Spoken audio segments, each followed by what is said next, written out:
ઓમ નમો નારાયણ. હું અરુણાબેન પી ગોસ્વામી સુરતથી તમારું સ્વાગત કરું છું અરુસ કિચનમાં. તો આજે આપણે બનાવશું ભુરજી રાઈસ. તો એના સારું આપણે જો હે ભુરજી બનાવવા માટે 2 કેપ્સિકમ લીધા છે, 3 ડુંગળી ને 2 ટમેટા અને પનીર જો હે. તો આ આપણે લીધું છે 250 ગ્રામ જેટલું પનીર. અને મસાલામાં આપણે 2 આ મરચાં લીધા, લસણ ને આદું, લીલા ધાણા અને અમુક આપણે એમાં આખા મસાલા નાખીશું. તો બાદિયા, તજ, લવિંગ, લાલ મરચાં અને આ તેજપત્તા એમ. અને થોડોક આપણે કિચન કિંગ મસાલો વાપરશું, અડધી ચમચી જેટલો. અને નોર્મલ રેગ્યુલર મસાલા જો હે આપણે હિંગ, હળદર, ધાણા જીરું, લાલ મરચું એ બધું. અને આ આપણે લીધા છે બનાવેલા ભાત. તો 2 કપ જેટલા આપણે બનાવેલા ભાત લીધા છે. તો તમે ઘણીવાર કેવું હોય કે બપોરના ભાત પડ્યા હોય તો તમે એને સાંજે બનાવી શકો એમ ડિનરમાં. અને તેલ જો હે, બસ આટલી વસ્તુ આપણે જરૂર પડશે. તો પહેલાં આ બધું આપણે સુધારી લેવું. તો ભાત અગાઉ બનાવીને રાખીએ એટલે એકદમ સરસ એના સારા થાય એમ. ઠંડા ભાત હોય ને તો, અને બપોરે બનાવવા હોય તો સવારમાં ભાત બનાવી નાખવાના.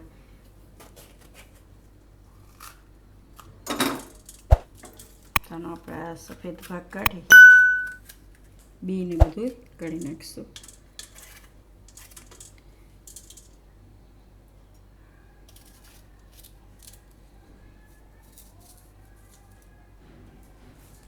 તો ડુંગળી આપણે આ રીતે સુધારી છે.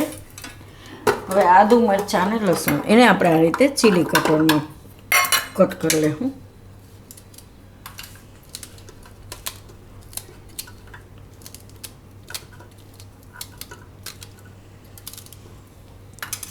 અને ફેરવી લેવું આમાં.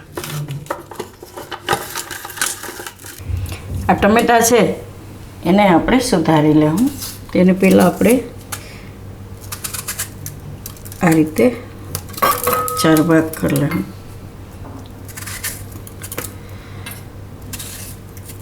તો આપણે બીને આંખ કાઢી નાખીશું. આને તમે સલાડમાં વાપરી શકો એમ. આ રીતે આપણે ટમેટાને સુધારી લેવું. તો આદુ, મરચાં અને લસણ એને આપણે આ રીતે ચીલી કટરમાં કટ કરી દીધું. અને ટમેટા આપણે સુધારી લીધા છે. હવે આપણે તેલ ગરમ મૂકી દેવું. તો આને આપણે તેલ મૂકી દેવું આમાં. આ રીતનું પોળું વાસણ હોય ને તો બનાવવાની મજા આવે, સરસ ફેરવવાની ને એ રીતની. ફ્રાઈડ રાઈસ કે એવું કંઈક બનાવીએ ને એમાં. તો 1 ચમચા જેટલું આપણે તેલ આ રીતે નાખવાનું. તેલને ગરમ થવા દેવું. તો તેલ આપણું ગરમ થઈ ગયું છે. એમાં આપણે થોડીક નાખીશું રાઈ,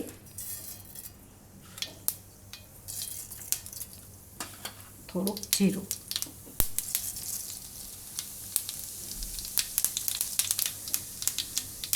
અને આખા મસાલા.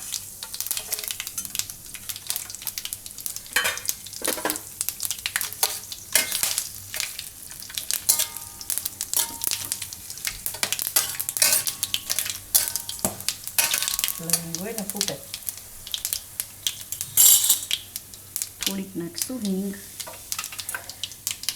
અને આપણે આદુ, મરચાં અને લસણ.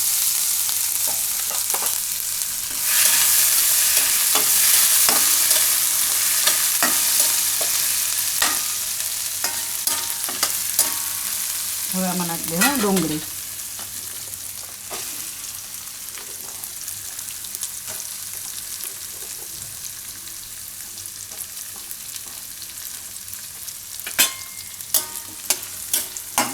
થોડીક વાર ડુંગળીને પકાવી લેવું, 1-2 મિનિટ માટે.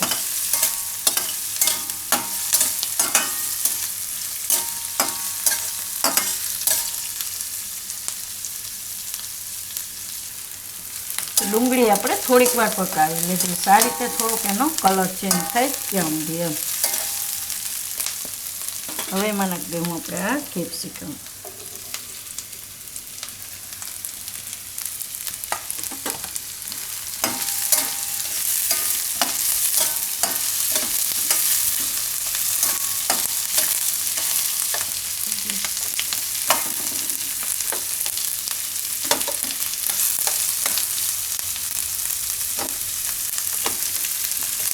હવે આમાં થોડુંક મીઠું નાખી દઉં આપણે એટલે ફટાફટ પાકી જાય. તો સ્વાદ પ્રમાણે મીઠું. હવે આને થોડીક વાર પકવા દઉં આપણે. કેપ્સિકમ થોડુંક સોફ્ટ થઈ જાય એવું તેનાથી.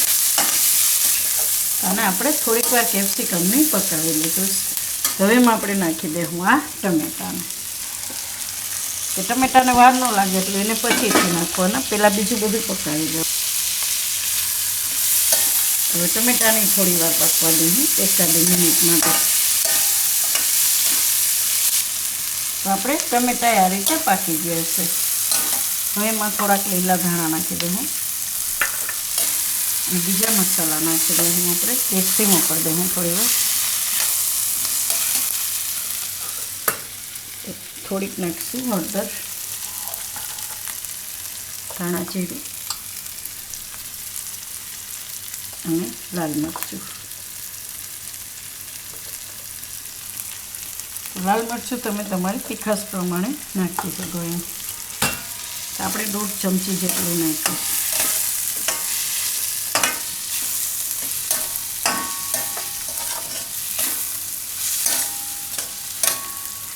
હવે આપણે પનીર, તો થોડુંક પનીર એક ટુકડો રાખી દે ઉપરથી નાખવા આપણે છીણીને. ને આ બધું પનીર આપણે છે એને આપણે આ રીતે હાથથી જ ક્રશ કરી નાખી દેવું. ગેસ એટલી ધીમો કરી દેવાનો.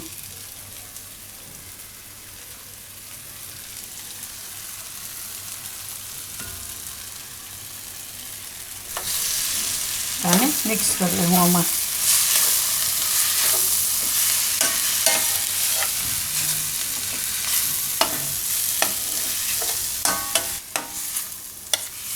તો આ રીતે પનીર બધું મિક્સ કરી દેવાનું આમાં. હવે એમાં આપણે આ મસાલો નાખી દેવું, કિચન કિંગ મસાલો. મીઠું આપણે પહેલાં એમાં નાખી દીધું છે, ટેસ્ટ કરી લેવાનું. જો ભાતમાં મીઠું ન નાખ્યું હોય તો થોડુંક જોઈ વધારે, બાકી તો ભાતમાં મીઠું હોય તો વાંધો ન આવે ને. આપણે મીઠાવાળા જ ભાત લગભગ રેગ્યુલર બનતા જ હોય છે એમ. તો આ રીતના ઠંડા ભાત સરસ થાય એમ. તો કોઈ પણ ભાત તમે ઘરમાં બનાવતા હોય, ખાતા હોય, બાસમતી હોય કે કોઈ પણ ભાત તમે એમાંથી બનાવી શકો આ રીતે એમ. કોલમ હોય કે કોઈ પણ. તો આને આપણે આમાં મિક્સ કરી દઉં.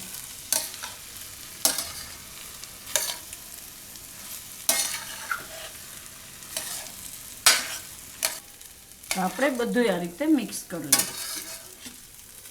હવે ગેસ બંધ કરી દઉં અને ઉતારી લઉં નીચે.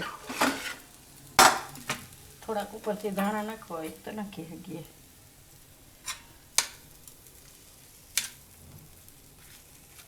અને કાઢી લઉં આપણે પ્લેટમાં સર્વ કરી લઉં.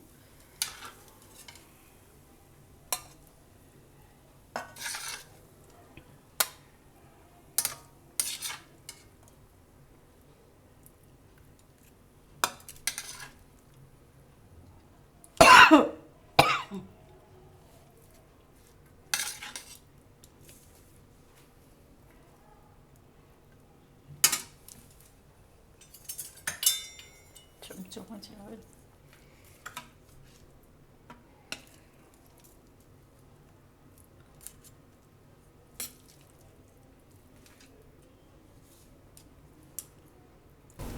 તો ઉપરથી થોડુંક પનીર આવી રીતે છીણીને નાખશું.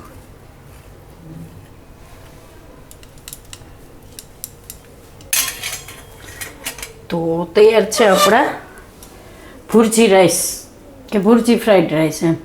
તો જો તમને મારી આ રેસીપી પસંદ આવી હોય તેને લાઇક કરજો, શેર કરજો અને મારી ચેનલને સબસ્ક્રાઈબ કરજો.